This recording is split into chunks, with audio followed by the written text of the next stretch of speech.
एक दफ़ा एक गाय, ऊंट और मेंढा इकट्ठे कहीं जा रहे थे। रास्ते में उन्होंने घास का एक गट्ठा पड़ा पाया। मेंढे ने कहा कि अगर इसको 3 हिस्सों में तकसीम कर लें तो हम में से किसी का पेट भी नहीं भरेगा।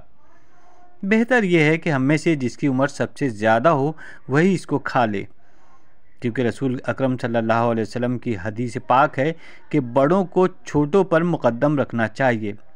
अब आए दोस्तों, तुम दोनों अपनी अपनी उम्र बताओ ताकि मालूम हो जाए कि हम में सबसे बूढ़ा कौन है।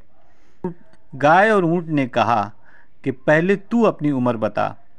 मेंढे ने कहा, मैं तो हज़रत इस्माईल अलैहिस्सलाम के ज़माने का हूँ और इस चरागाह में चरा करता था जहाँ हज़रत इस्माईल अलैहिस्सलाम को ज़िबा करने के लिए लाए थे। उससे तुम मेरी उम्र की क़दामत का अंदाज़ा कर सकते हो। गाय ने कहा, तो फिर मैं तुमसे उम्र में बड़ी हुई, क्योंकि मैं तो उस जोड़ी में से एक हूँ जिसको हज़रत आदम अलैहिस्सलाम ने सबसे पहले जोता था। ऊँट ने जब उनकी ये लायानी बातें सुनी तो चुपके से गर्दन झुकाई और घास के गट्ठे को हड़प कर गया।